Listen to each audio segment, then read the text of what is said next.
লেখিকা কাজরি মজুমদারের আমি তো আছি। ত্রিপর্ণা খুব শখ করে মেয়ের নাম রেখেছিলেন তিস্তা। জীবনে চলার পথে তার মেয়ে যেন নদীর ধারার মতো বয়ে যেতে পারে, উন্মুক্ত খোলা হাওয়ায়। এটাই তার স্বপ্ন। মেয়ের ওপর জোর করে কিছু করানোর কোনো ইচ্ছাই ত্রিপর্ণার ছিল না। আধুনিক যুগের সাথে তাল মিলিয়ে সন্তানদের সব বিষয়ে পারদর্শী করে তোলারও ত্রিপর্ণার মানসিকতা নয়। তবে হ্যাঁ, মেয়ে নিজের কিছু শিখতে চাইলে অবশ্যই সে মেয়েকে তা শেখাবেন। এসব ব্যাপার নিয়ে ত্রিপর্ণা আর সৌমেনের অনেক আগেই কথা হয়ে গেছে। সৌমেনের আরও একটি সন্তানের আশা ছিল, তবে ত্রিপর্ণা তাকে পরিষ্কার জানিয়েছিলেন যে তিনি দুটি সন্তানকে তার 100 ভাগ করে দিতে পারবেন না। তিনি সৌমেনকে জানিয়েছিলেন তার মেয়েকে তিনি মানুষের মতো মানুষ করে দেখাবেন, তার মানে প্রতিযোগিতায় শ্রেষ্ঠ করে না, একজন সভ্য ভদ্র ভালো মনের মানুষ করে। তিস্তার বয়স এখন 6 শেষ হয়ে 7-এ পড়েছে। তিস্তা নামটা ত্রিপর্ণারই দেওয়া, আর সৌমেনের দেওয়া ডাক নাম রিয়া। একদিন, রিয়া রিয়া ওঠ না সোনা, রিয়া আজ তো সানডে মাম্মা, আজকে কেন উঠব? ওঠ সোনা, আমার কথা আছে তোর সাথে। আহ, এখন তো সবে 7টা বাজে, কেন মেয়েটাকে ডাকছো? কিছুই তো খবর রাখো না, বুঝবে কি করে? কি হয়েছে? কি হয়েছে দেখো, পড়ো এই পেজটা, কি দিয়েছে পেপারে, কই দেখি। কিছুক্ষণ পর, রিয়া মা একটু ওঠ না মা, পরে আবার শুয়ে পড়িস। পাপা তুমিও ডাকছো? আজ তো আমার ঘুম ডে। হ্যাঁ মা, আবার ঘুমাস, এখন একটু ওঠ। কয়েক মুহূর্ত পর রিয়া চোখ কচলাতে কচলাতে উঠে বসে। কি পাপা? মাম্মা বলবে, কই বলো। বলছি কি রিয়া, তোর স্কুলে কি কোনো স্যার বা অন্য কোনো লোক কি তোদের ক্লাসে আসেন? মেয়ে কিছুক্ষণ অবাক হয়ে মার দিকে তাকিয়ে। মাম্মা কি বলছে বুঝছিস মা? তাও মেয়ের মুখে কোনো কথা নেই, ভ্রুকুচকে পা চুলকিয়ে যাচ্ছে সে। ত্রিপর্ণা মেয়ের পাশে বসে আদর করে মেয়ের চুল ঠিক করতে করতে বলে, বল না সোনা, ক্লাসে আসে তো? স্যার কখনো তোকে কাছে ডেকে কিছু বলেছে? হ্যাঁ বলেছে। কি বলেছে সোনা? আমি কি জানি? তুই যে এক্ষুনি বললি স্যার কিছু বলে, কি বলে? স্যার বলে আমি গুড গার্ল। আর কি বলে? এবার আমি ঘুমাই পাপা। শোন না সোনা, স্যার কখনো তোকে নিয়ে কোথাও গেছেন? এসব কি বলছো ওকে? এখন থাক, এবার ওকে শুতে দাও। ও কি এসব বুঝবে যে তুমি ওকে এসব জিজ্ঞেস করছো? জানি ও বুঝবে না, কিন্তু থাক বললে তো হবে না। মেয়ে ততক্ষণে বাবার গা ঘেঁষে শুয়ে পড়েছে। মেয়ের গায়ে পাতলা একটা চাদর ঢেকে নিজের খোলা চুলটা হাত খোপা করতে করতে ত্রিপর্ণা রান্নাঘরে চলে গেল। রবিবারটা রিয়া আর তার বাবার ঘুম ডে, তাই প্রায় 9:30টায় ঘুম থেকে উঠে মুখ ধুয়ে তিনজনে সকালের জল খাবারের জন্য বসে। রিয়া মাকে বলে উঠল, মাম্মা আমি এখন স্কুলের হোমওয়ার্কটা করে নেব, তারপরে কিন্তু টিভি দেখব। আজ ডোরেমনের একটা মুভি হবে। রিয়া তার মাকে ভালোই চেনে, সে জানে তার হোমওয়ার্ক হয়ে গেলে মা আর টিভি দেখতে বারণ করবে না, তবে কাজ ফেলে রেখে টিভি দেখলে তার মার বকা তাকে শুনতেই হবে। আজ তোকে পড়তে হবে না। পড়তে হবে না? রিয়া যেন নিজের কানে শোনা কথাও বিশ্বাস করতে পারছিল না। হ্যাঁ পড়তে হবে না, তবে মুভি দেখার আগে ওই সময়টা আমরা গল্প করব। কি গল্প? মা মেয়ের কত গল্প থাকে। মা মেয়ের? তাহলে পাপা শুনবে না? না। কেন? পাপা না শুনলে আমিও শুনবো না। আচ্ছা ঠিক আছে, আমরা একটা গেম খেলবো। আমি তোকে যা যা বলবো তুই গিয়ে পাপাকে বলবি, আবার পাপা এসে আমায় বলবে, তারপর আমি আবার তোর পাপার কথাটা বলবো।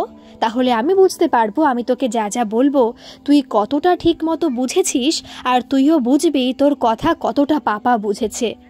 তার উপর পয়েন্ট থাকবে। এটা কোনো ভালো খেলা না, এটাই কোনো প্রাইজ নেই। আছে তো, যদি তুই জিতে যাস তাহলে যেই ডলটা স্মার্ট বাজারে দেখিয়েছিলি সেটা নেক্সট উইকে আমি নিয়ে আসব। সত্যি আনবে? হ্যাঁ আনবো। চলো মাম্মা, আমরা মা মেয়ের গল্পটা পাপাকে লুকিয়ে লুকিয়ে করি। জলখাবার খাওয়া শেষ হতে না হতেই ত্রিপর্ণা রান্নার মাসি বকুল এসে হাজির। ত্রিপর্ণা উঠে বকুলকে কি কি করতে হবে বুঝিয়ে দিয়ে রান্নাঘরের লাগোয়া ডাইনিং হলে এসে দেখল ততক্ষণে সৌমেন ব্যালকনিতে পেপারটা পড়তে বসে গেছে। আর রিয়ার তখনও খাওয়া শেষ হয়নি, একটুই বাকি ছিল। তাই ত্রিপর্ণা বলল খিদে না থাকলে আর না খেতে। রিয়ার আজ মার সব কথাই শুনে খুব অবাক লাগছিল।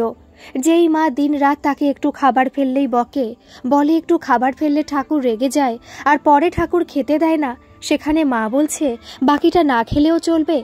রিয়া আর কিছু মুখে না বলে ছুটতে গিয়ে হাত ধুয়ে এসে মার নাইটিতে মুখটা কোনো মতে মুছেই, এবার খেলবে তো?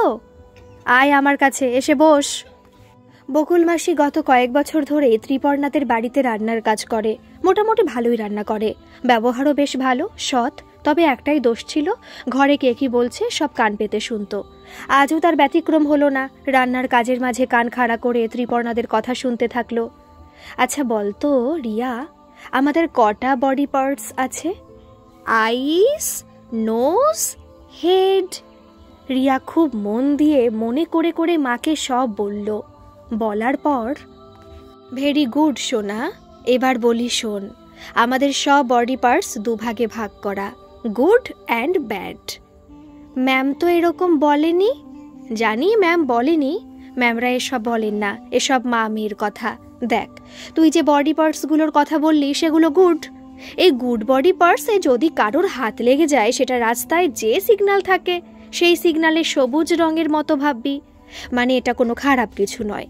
কিন্তু আমাদের শরীরে যে 3টি ব্যাড বডি পার্টস আছে, সেটাই যদি কারোর হাতের ছোঁয়া লাগার পর সে সরি বলে, তখন বুঝতে হবে যে যদিও এটা ভালো না, কিন্তু সে একেবারে সরি বলছে। তাহলে সিগন্যালের ইয়েলো লাইটের মতো, মানে কিছু না হলেও আমাদের সজাগ থাকতে হবে। আর যদি কেউ ওই 3 জায়গায় সরি বলুক আর না বলুক, তাও বারবার হাত দেয়, তাহলে সিগন্যালের লাল লাইটের মতো রেগে লাল হয়ে যেতে হবে। তবে সেটা মনে মনে, এবং সেটার কথা মাম্মাকে সঙ্গে সঙ্গে বলতে হবে। কোন 3টে বডি পার্টস? ত্রিপর্ণা খুব বিস্তারিতভাবে মেয়েকে ব্যাখ্যা দিয়ে 3টি বিশেষ বডি পার্টসের কথা বলল। ছোট্ট রিয়া অবাক হয়ে মার কথা শুনছে আর ভাবছে, এত কথা কি সে ঠিক করে পাপাকে বলতে পারবে? তার মানে কি তাহলে ডলটা পাবে না রিয়া? যদিও রিয়া এসব কথায় কোনো উৎসাহ পাচ্ছিল না, কিন্তু ডলের লোভটাও সে তো আর ছাড়তে পারছে না। তাই আবার মন দিয়ে মার কথা শুনতে লাগলো। একটা কথা সবসময় মনে রাখবি, তোর যদি ওই 3 জায়গায় আমরা কেউ কখনো ভুল করে হাত লাগিয়ে ফেলি, তাহলে আমাদেরও সরি বলতে হবে। যদি না বলি তাহলে তুই বুঝবি আমরাও ভালো লোক নই। আর যদি সঙ্গে সঙ্গে সরি বলি, তাহলে তখন তুই বুঝবি আমাদের ভুল করে হাত লেগে গেছে, সে তোর মা হোক আর বাবা হোক।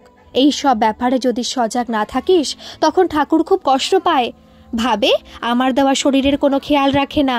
তখন ঠাকুর রেগে গিয়ে এমন শাস্তি দেয় যে পরে হসপিটালে ভর্তি হতে হয়। ঠিক আছে মাম্মা, আমি রেড লাইটের মতো কেউ কিছু করলে তোমায় আর গডকে বলে দেব। ভেরি গুড সোনা। কিন্তু গডও খুব চালাক হয়, তাই পরীক্ষা করার জন্য অনেক সময় দুষ্টু লোক পাঠাবে।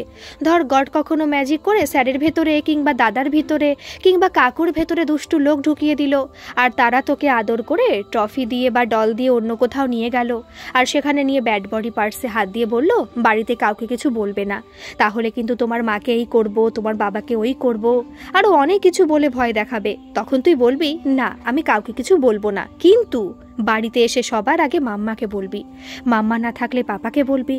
যখন তোর কিছু বিপদ হয় তখন গড তোর মাম্মা পাপাকে সব থেকে বেশি শক্তি দেয়। যেমন ধর রোজ মাম্মার রাতে খুব ঘুম পায়, চোখ খুলে রাখতেই পারে না, কিন্তু যখন তোর জ্বর বা কোনো বেশি কিছু শরীর খারাপ হয়, তখন গড এমন শক্তি দেয় যে মাম্মার চোখে ঘুমই আসে না, সারা রাতই জেগে থাকে মাম্মা। একটা কথা সারা জীবন মনে রাখবি, মাম্মা তোর জন্য অনেক বড় যুদ্ধ করতে পারে, আর মাম্মা পাপা একসাথে থাকলে সারা দুনিয়ায় আমাদের কেউ হারাতে পারবে না। কিন্তু লড়তে গেলে জানতে তো হবে গড কোন দুষ্টু লোকটাকে পাঠিয়েছে। এবার রিয়ার মুখটা কেমন হয়ে গেল, বলল মাম্মা আমি আর পাপার থেকে ডলটা পাবো না, আমি এত কথা পাপাকে বলতেই তো পারবো না, আমি হেরে গেলাম। না হারিসনি, আমার কটা প্রশ্নের উত্তর দে, তাহলে বাকিটার খেলতে হবে না, আর তুই ডলও পেয়ে যাবি। তাই বলো কি আমাদের 3টে ব্যাড বডি পার্টস কোন কোনটা? রিয়া বলল গুড। কখন আমরা বুঝবো যে লোক বা মহিলা বা যেই হোক সে ভালো না? একটু ভেবে রিয়া বলল, যখন কেউ ওখানে হাত লাগার সঙ্গে সঙ্গেও সরি বলবে না। মেয়েকে জড়িয়ে আদর করে ত্রিপর্ণা বলল, এই তো আমার রিয়া সোনা সব শিখে গেছে। এবার বল কখন বুঝবো আমরা যে ঠাকুর দুষ্টু লোক পাঠিয়েছে? যখন আমায় বলবে মাকে বলবে না, বাবাকে বলবে না, হ্যাঁ, একদম ঠিক। কিন্তু তোকে একটা কথা বলা হয়নি, আজ থেকে তোর আমার আর পাপার মধ্যে একটা পাসওয়ার্ড থাকবে। মানে মাম্মা যেমন ফোন লক করে রাখে, যখন খুলতে হয় তখন পাসওয়ার্ড দিলে খুলে যায়, ঠিক তেমন। আচ্ছা বল, তুই কোন খেলাটা খেলতে সব থেকে বেশি ভালোবাসিস? রিয়া বলল, আমি টিচার বোর্ডে লিখে লিখে খেলতে। ঠিক আছে, আজ থেকে আমাদের 3 জনের পাসওয়ার্ড হবে টিচার। মানে ধর কখনো কোনো চেনা লোক বা অচেনা কেউ তোর স্কুলে গিয়ে বলল, তোমার বাবা তো অফিসের কাজে বাইরে গেছে, তোমার মার খুব শরীর খারাপ, তোমার মা আমার সাথে তোমায় বাড়ি যেতে বলেছে। ধর সে আমাদের আত্মীয় বা পাশের বাড়ির কেউ, তুই জিজ্ঞেস করবি মাম্মা আরও কিছু বলেছে? যদি সে তোকে বলে হ্যাঁ বলেছে টিচার বলতে, বুঝবি ওকে আমি সত্যি পাঠিয়েছি, তাই ও আমাদের পাসওয়ার্ডটা জানে। আর যদি টিচার বলতে না পারে, বুঝবি সে মিথ্যে কথা বলে তোকে অন্য কোথাও নিয়ে যাবে। তখন তুই তার সাথে কিছুতেই যাবি না, আমার বা পাপার অপেক্ষা করবি বা স্কুলের ম্যামদের বলে দিবি। মনে থাকবে তো সোনা? এখন তো থাকবে, কিন্তু মাম্মা আমি পরে যদি পাসওয়ার্ড ভুলে যাই? কেন ভুলবি? মাম্মা তোকে ভুলতেই দেবে না, রোজ আমি তোকে একবার মনে করিয়ে দেব। মেয়েকে টেনে নিজের কোলে নিয়ে আদর করে। আমি এই কথাগুলো মাঝে মাঝেই তোকে বলবো, যাতে তুই ভুলে না যাস। তবে কখনো কিছুতে ভয় পাবি না রিয়া, মাম্মা গডের থেকে তোকে নিয়ে এসেছে, তাই তোর সবকিছু মাম্মা বুঝবে। যে যাই করুক মাম্মা সবসময় তোর পাশে থাকবে। মাম্মা তোর জন্য সব করতে পারে, তোকে শুধু মন দিয়ে পড়াশোনা করতে হবে, সবার সাথে ভালো ব্যবহার করতে হবে, আর সব কথা মাম্মাকে জানাতে হবে। দেখবি গড এত খুশি হয়ে যাবে যে তুই যা চাইবি তাই পেয়ে যাবি। মাম্মা, গেম শেষ? হ্যাঁ সোনা, শেষ। এখন তাহলে পাপাকে গিয়ে কিছু বলতে হবে না? পাপার কাছে গিয়ে এখন বলবি মাম্মা বলেছে আমার সব কিছুতে সবসময় মাম্মা আমার সাথে থাকবে, তুমিও থাকবে তো পাপা? রিয়া ছুটতে চলে গেল পাপার কাছে। এত ছোট মাথা, এত ভারী ভারী কথা। ওখান থেকে পালিয়ে রিয়া যেন বাঁচল। ত্রিপর্ণাও যেন একটু শান্তি পেল এত কিছু মেয়েকে বলে আর মেয়ের উত্তর শুনে। এবার রান্নাঘরে গিয়ে বকুল কি করছে দেখতে গিয়ে দেখে বকুল মাসির অনেক কাজ বাকি। ত্রিপর্ণা একটু বিরক্ত হয়েই বলল, এ কি, এখনো তো তোমার কিছুই হয়নি? কি করছিলে এতক্ষণ? দিদি আমি তোমার কথা শুনছিলাম। আমার কথা শুনেছিলে মানে? ওই যে তুমি সোনামণিকে বোঝাচ্ছিলে। এ বাবা, তুমি সব শুনেছো নাকি? তাহলে তো পাসওয়ার্ডটা পাল্টাতে হবে। হ্যাঁ শুনেছি, তুমি তো জানো আমার অনেক দেরিতে বিয়ে হয়েছে, তাই আমার ছেলে মেয়ে আমার বয়সের তুলনায় অনেক ছোট। তুমি যখন সোনামণিকে ওসব বলা শুরু করেছিলে তখন আমার মনে হলো, ছি ছি, তুমি মা হয়ে তো ছোট বাচ্চাকে কী সব বলছো। কিন্তু তোমার সব কথা শুনে মনে হলো সত্যি আমাদের সবার মেয়েদের এভাবে শিখিয়ে রাখা উচিত, তাই মন দিয়ে তোমার কথা শুনছিলাম। আচ্ছা ঠিক আছে, তুমিও বাড়িতে গিয়ে ওদের এভাবে বলো।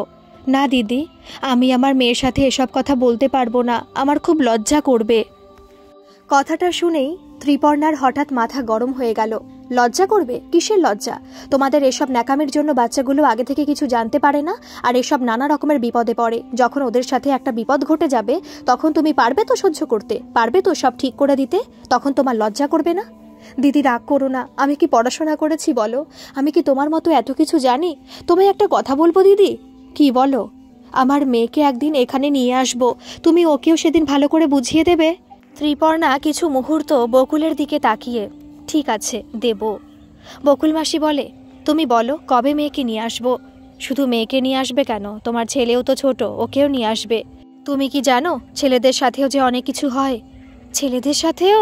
হ্যাঁ, তবে মেয়েদের মতো এত হয় না। আসলে শিশুগুলো এত কষ্ট পায় বা সহ্য করে কেন জানো? ভয়ে, লজ্জায়। অসহায় শিশুগুলোকে যদি আগে থেকে আমরা নানা পরিস্থিতির কথা বলে রাখি আর ওদের পাশে আছি, ওদের সে বিশ্বাসটা দিই, তাহলে এত কিছু হয় না। তুমি পড়াশোনা করনি তো কি হয়েছে? তুমি তো মা, তুমি নিজের ছেলে মেয়েকে এটা বোঝাতে পারবে না যে তুমি ওদের পাশে সব সময় আছো? আমরা বাইরের পরিবেশ, খারাপ লোককে শোধরাতে পারবো না ঠিকই, কিন্তু নিজের অমূল্য সম্পদটাকে তো আগলে রাখতে পারি। যখন আমরা সব বাবা মায়েরা এভাবে আগলে আগলে রাখবো, তখন খারাপ কিছু তাদের ছুঁতে ভয় পাবে। মায়েদের একটা কথাতেই সন্তানরা মনে অনেক বেশি শক্তি পায় যদি আমরা বলি আমি তো আছি। আপনাদের এই শিক্ষণীয় গল্পটি কেমন লাগলো অবশ্যই কিন্তু কমেন্টে জানাবেন, আর ভালো লাগলে প্লিজ একটা সাবস্ক্রাইব করে দেবেন। ধন্যবাদ।